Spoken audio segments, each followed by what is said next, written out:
68세 안희안 씨는 6달 전 아내를 잃었습니다. 평소에 고혈압이 있었지만 아주 심각하지는 않았는데 갑자기 심장마비로 세상을 떠났습니다. 그날부터 안희안 씨의 시계는 멈췄고 식탁 위엔 술병과 배달음식 흔적만 남았습니다. 하루는 길고 마음은 무겁고 내일이 두려웠습니다. 사별 후 엄습하는 슬픔을 어찌해야 할 줄 몰랐다는 안희안 씨가 아주 작은 한 걸음으로 다시 살아날 수 있었다는 것을 우리에게 알려줍니다. 사랑하는 사람을 잃고 흔들리는 일상을 다시 세워가는 과정. 그 속에서 발견하는 작지만 확실한 행복들. 함께 걸어가 보시죠.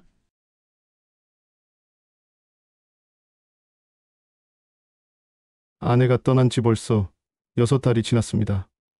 그런데도 여전히 제 하루는 그날에서 멈춰 있는 것 같습니다. 저녁 시간이 되면 시계처럼 몸이 자동으로 부엌 쪽을 바라봅니다. 예전엔 그곳에서 아내가 분주히 국을 끓이고 반찬을 데우면서 저녁 드세요 하고 부르곤 했지요. 이젠 그 소리가 들리지 않습니다. 부엌은 조용하고 식탁 위에는 편의점에서 사온 도시락 하나가 덩그러니 놓여 있습니다. 방금 전자레인지에서 꺼내 김이 모락모락 올라와 허공에 잠깐 맴돌다 사라집니다. 뭘 먹는지도 모르는 채 기계적으로 입속에 밥과 반찬을 집어넣습니다. 그냥 살기 위해 먹는 것입니다. 아내가 없으니 입맛이 없어지고 입맛이 없으니 체력도 줄어듭니다. 살이 빠지는 건 둘째치고 아침에 눈을 뜨는 것조차 귀찮아졌습니다. 하루 종일 TV를 켜두지만 무슨 프로그램을 봤는지도 기억이 나지 않습니다. 그저 시간만 흘러갈 뿐입니다. 며칠 전 우연히 유튜브에서 사별에 관한 내용을 강의하는 것을 들었습니다. 배우자를 잃은 슬픔은 그 어떤 상실보다 크고 깊습니다. 억지로 잊으려 하지 마세요. 애도는 꼭 필요한 과정입니다. 다만 그 감정 속에서 길을 잃지 않도록 스스로를 돌봐야 합니다. 그 말이 제 귀에 오래 맴돌았습니다. 상담사는 슬픔 일기를 쓰라고 했습니다. 하루에 단 한 줄이라도 좋으니 지금 느끼는 감정을 그대로 적어두라는 겁니다. 오늘 하루 밥맛이 없었다. 아내가 보고 싶어 울었다. 이런 소박한 문장도 괜찮다고요. 그렇게 하면 감정이 덜 억눌리고 마음이 조금은 가벼워진다고 했습니다. 저는 바로 책꽂이에서 잠자고 있던 작은 노트를 꺼냈습니다.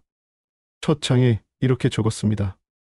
오늘 저녁 밥 한 숟가락이 목에 안 넘어갔. 아내의 목소리가 그리웠다. 짧은 문장이었지만 적고 나니 이상하게 마음이 조금 풀리는 기분이 들었습니다. 물론 이게 슬픔을 당장 없애주는 건 아니겠죠. 하지만 상담사의 말대로 감정을 인정하는 것, 이 첫걸음이라면 저는 이제 막 그 길 위에 발을 디딘 셈입니다. 내일도 그 다음 날도 한 줄씩 써내려가며 제 마음의 무게를 조금씩 덜어낼 수 있기를 바라봅니다. 아침 햇빛이 커튼 사이로 스며듭니다.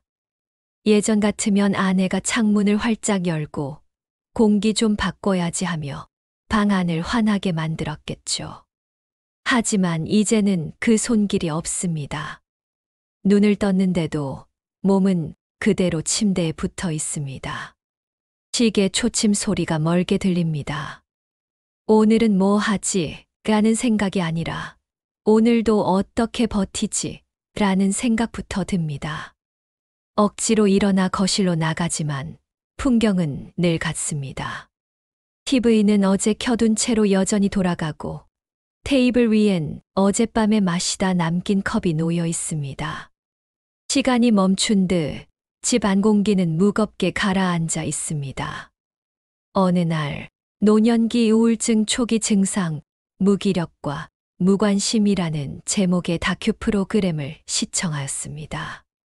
교수님이 말씀하셨습니다.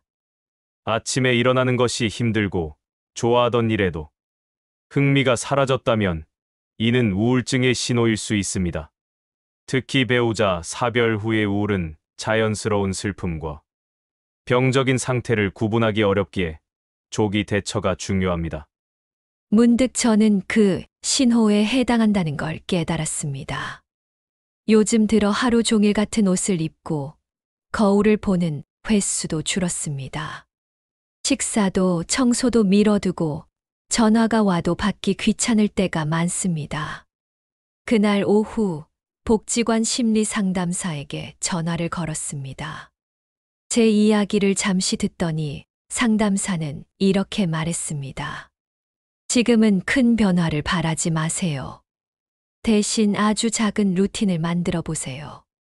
예를 들어 매일 같은 시간에 커튼을 열고 창문을 여는 것부터 시작해도 좋습니다.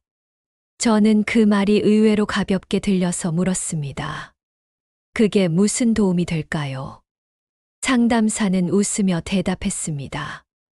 아주 작은 행동이라도 내는 오늘 할 일을 했다고 인식합니다. 그게 하루를 움직이는 첫 단추가 되죠. 또한 상담사는 제가 제대로 된 식사를 하지 못하여 더욱 마음이 쇠약해진다고 하였습니다. 번거롭더라도 노년기에 필요한 3대 영양소를 꼭 기억하라고 하더군요. 다음 날 아침 저는 알람을 맞춰 놓았습니다. 눈을 뜨자마자 커튼을 열고 창문을 열었습니다. 그 순간 거실 공기가 바뀌는 게 느껴졌습니다. 그리고 차 한 잔과 삶은 계란을 먹으며 창밖을 바라봅니다. 이웃에 있는 감나무 가지가 바람에 흔들리고 있었습니다. 그 작은 움직임이 제 마음 속에도 파문을 일으킨 듯 했습니다.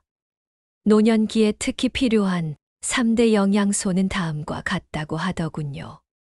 첫째, 단백질입니다. 매 끼니마다 계란, 두부, 생선, 닭가슴살처럼 흰자위 단백질을 챙겨야 합니다. 둘째, 비타민과 무기질입니다. 제철 채소와 과일을 하루 최소 2번 이상 먹도록 합니다. 셋째, 수분 유지입니다. 목이 마르지 않아도 하루 6잔에서 8잔의 물을 마시도록 합니다. 혼자 계시니까 요리하기 번거롭죠. 그럴 땐 계란 2개를 삶아 두세요. 아침에 1개, 저녁에 1개. 거기에 바나나나 방울토마토만 곁들여도 훨씬 균형이 좋아집니다. 그분은 쌈 식사법도 알려주셨습니다. 하루 3끼, 3가지 색깔의 반찬, 3가지 식품군을 챙기는 간단한 원칙입니다. 그날 집에 돌아와 냉장고를 열어봤습니다. 오래된 김치, 반쯤 마른 고등어, 그리고 유통기한 지난 요구르트 몇 개뿐이었습니다. 순간 부끄러움이 밀려왔습니다. 아내가 있을 땐 냉장고가 늘 반짝였는데 그날 저녁 저는 마트를 다녀왔습니다. 계란, 두부, 시금치, 방울토마토, 바나나를 담았습니다. 부엌 불을 켜고 두부를 굽고 시금치를 데치며 오랜만에 냄비에서 김이 올라오는 모습을 봤습니다. 혼자 먹는 밥상이었지만 식탁 위에 색깔이 돌아온 것 같았습니다. 물론 여전히 허전합니다. 하지만 상담사 선생님의 말대로 몸이 먼저 살아나야 마음도 일어설 수 있다는 조언을 받아들이기로 했습니다. 왜냐하면 그렇게 하는 것이 하늘에 있는 아내가 바라는 바일 것이라 생각했거든요. 부엌에는 조금씩 생기가 돌기 시작했지만 거실 공기는 여전히 무겁습니다. 밥을 챙겨 먹는 건 조금 나아졌지만 몸이 여전히 뻐근하고 기운이 없습니다. 어느 날 동네 복지관에서 강연이 있었습니다. 사회복지사가 전화하여 꼭 참석하시라고 권유하기에 모시기는 척하고 가봤어요. 교수님이 하시는 말씀이 참 쉬우면서도 많은 도움이 되었습니다. 공공근로를 통해 어르신들이 밖으로 나와 활동하는 것은 단순히 용돈벌이가 아니라 건강에도 큰 영향을 미친다고 하더군요. 즉, 우리 몸은 햇볕을 받아야 비타민 D를 합성하고 세로토닌이라는 기분 호르몬을 분비합니다. 하루 10분만 걸어도 뇌가 살아있다는 신호를 보냅니다.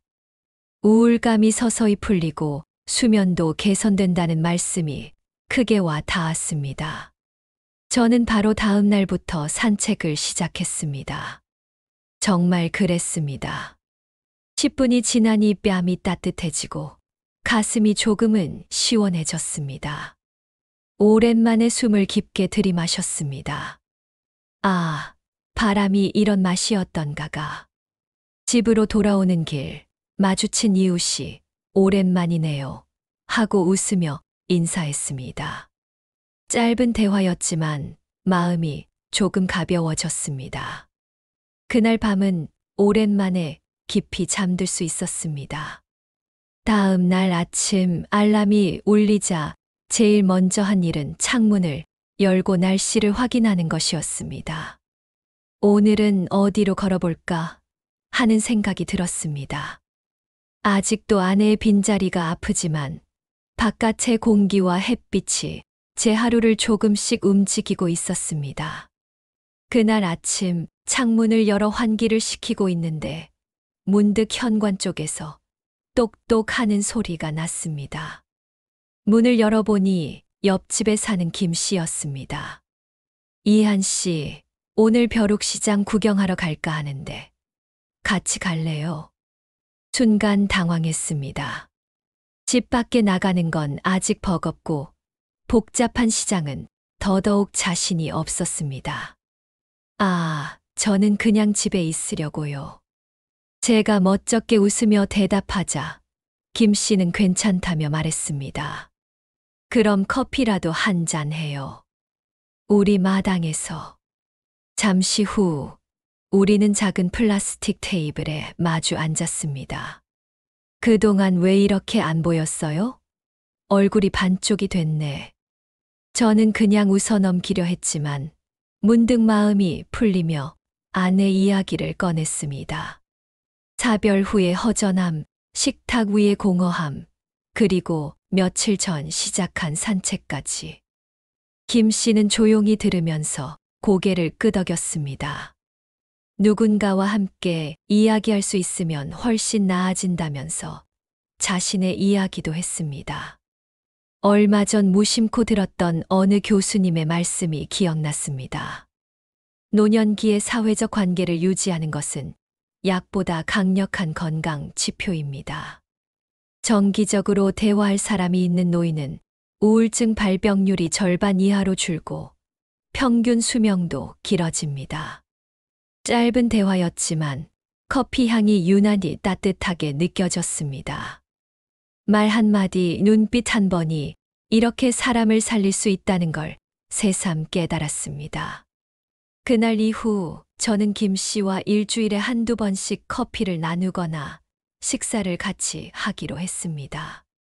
혼자 있는 시간이 나쁘다고만 할 수는 없습니다. 하지만 사람이 사람을 살린다는 말이 있듯 누군가가 내 이야기 속에 들어오는 순간 그날은 이미 반쯤 살아난 하루가 됩니다. 아내가 떠난 뒤 부엌은 제게 금단의 구역처럼 느껴졌습니다. 한때는 함께 장을 보고 아내가 조리한 반찬을 제가 맛보며 이건 조금 짜네 하고 웃던 곳이었죠. 그러나 이제 그 부엌은 너무 조용했고 불을 켜는 일조차 없었습니다. 어느 날 복지관 프로그램 안내문에 혼자서 만드는 건강 한 끼라는 글자가 눈에 들어왔습니다. 망설이다가 신청했습니다. 강의실 문을 열자 소박한 조리대와 식재료들이 기다리고 있었습니다. 강사로 나온 요리심리치료사 이 선생은 밝게 웃으며 말했습니다.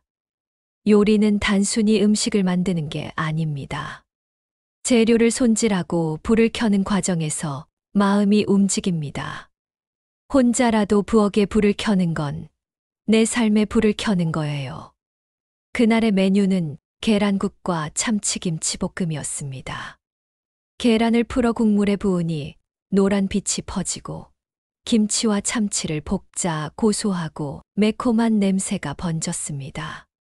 오랜만에 부엌 안이 살아있는 소리를 냈습니다.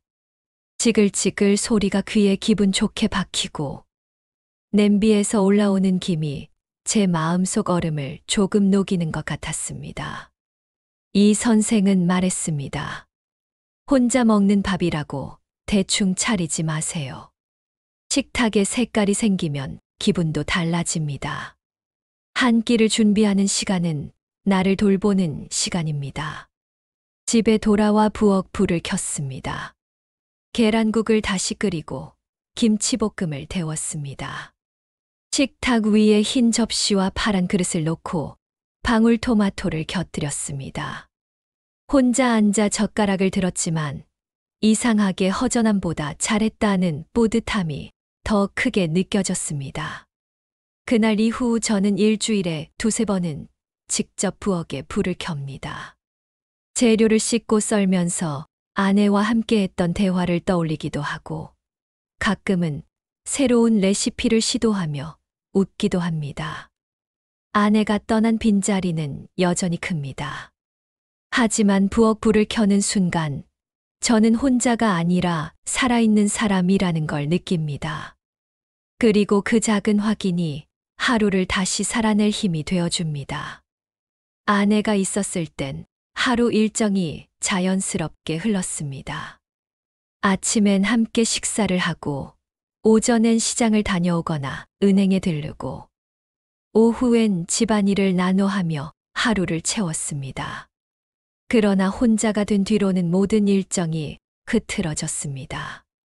잠에서 깨도 침대에서 한참을 멍하니 있다가 밥 대신 과자 몇 개로 허기를 때우고 TV 앞에서 하루를 보내는 날이 많았습니다. 그러던 중 복지관 심리상담사에게서 전화를 받았습니다. 이한 어르신, 하루 계획표를 한번 만들어 보세요. 특별할 것 없어도 됩니다. 기상시간, 식사시간, 산책, 간단한 집안일 정도면 충분해요. 저는 처음엔 시큰둥했습니다. 그걸 만든다고 뭐가 달라질까? 하지만 상담사는 단호했습니다. 계획을 세우면 하루의 구조가 생깁니다. 구조가 있으면 사람 마음이 덜 무너집니다. 그날 저녁 종이와 펜을 꺼내 들었습니다. 그리고 이렇게 써 내려갔습니다. 오전 7시 기상, 커튼 열기. 오전 7시 30분, 아침 식사. 오전 9시 산책, 조금씩 멀리.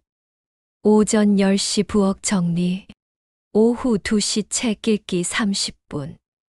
오후 5시 저녁 준비.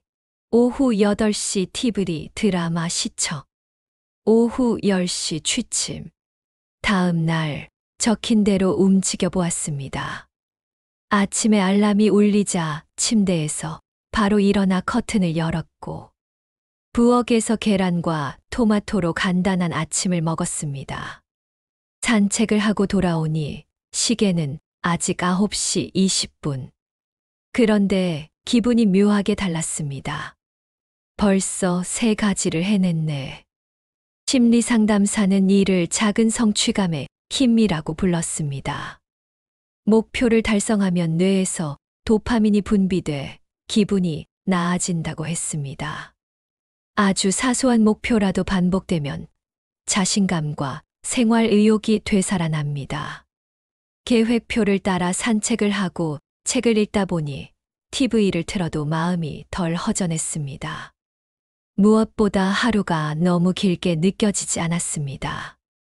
이제 저는 매주 일요일 저녁이면 다음 주 계획을 간단히 세웁니다.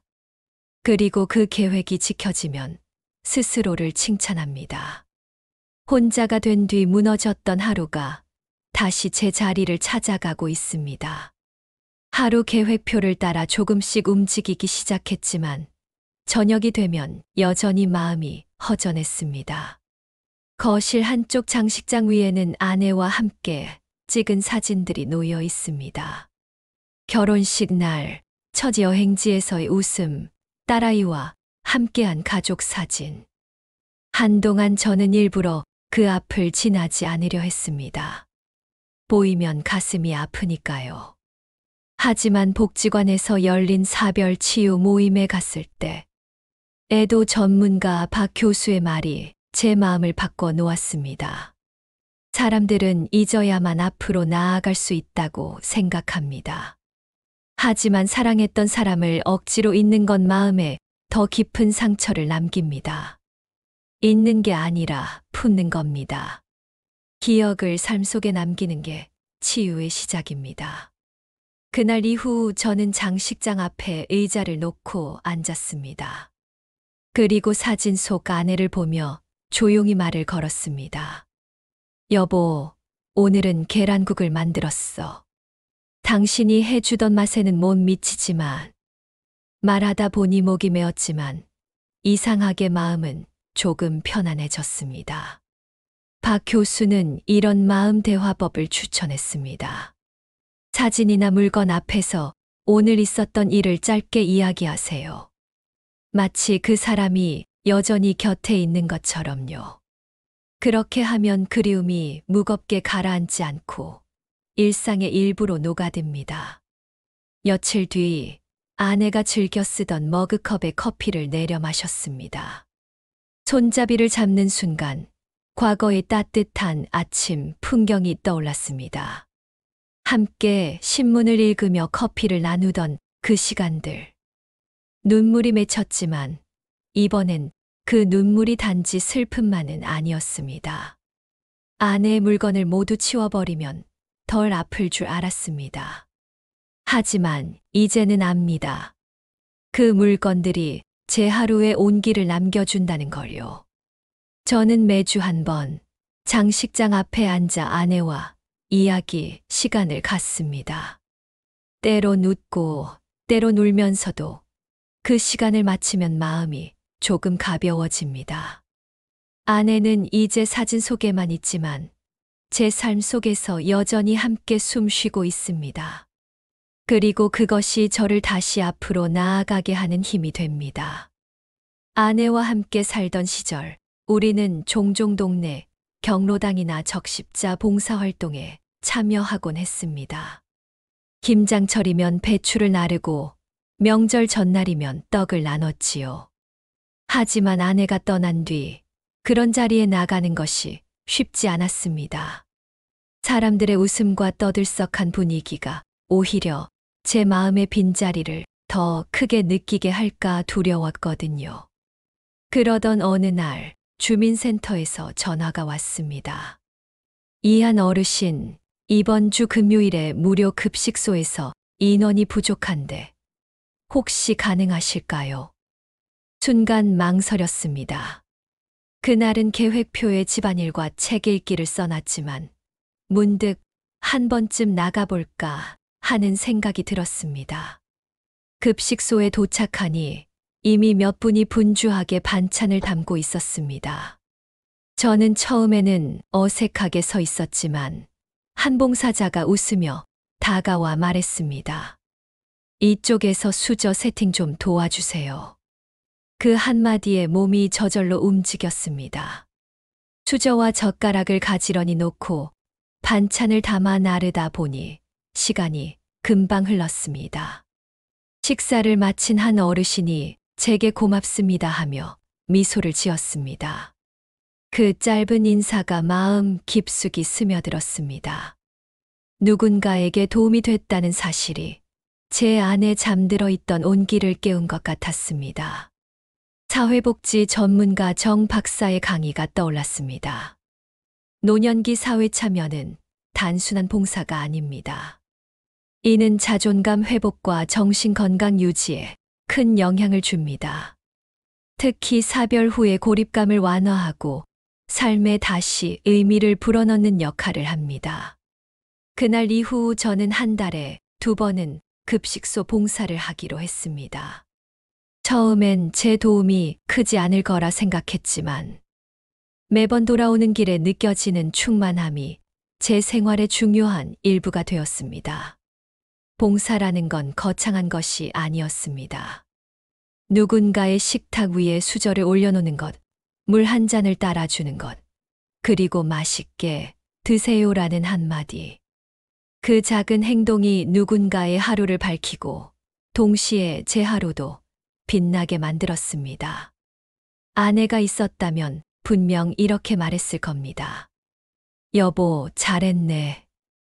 그게 바로 살아있는 거야.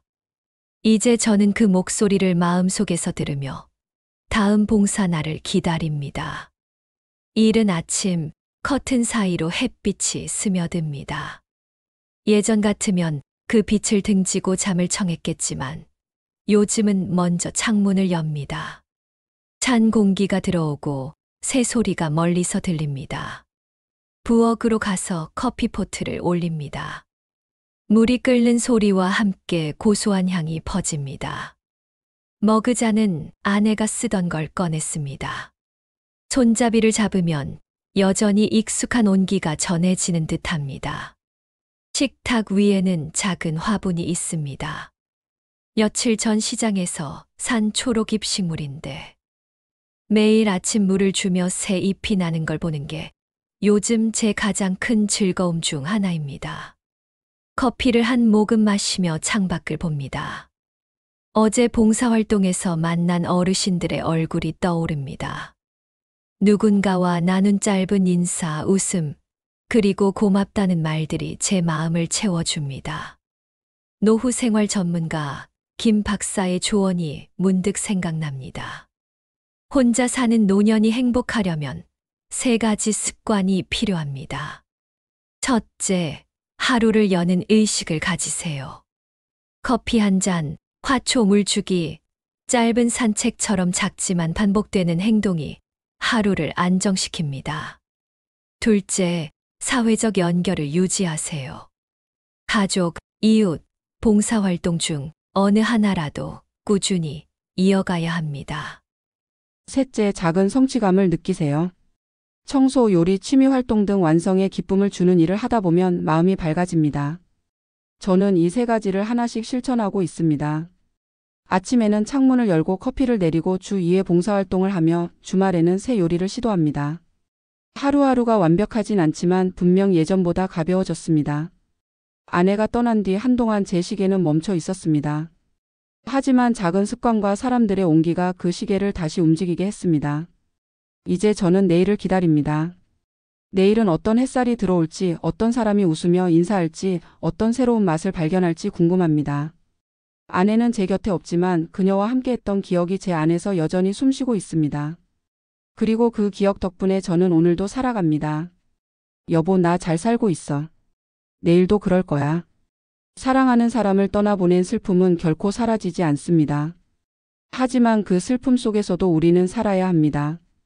아주 작은 습관 하나, 짧은 인사 한마디, 한 줄의 글이 무너진 하루를 다시 세울 수 있습니다.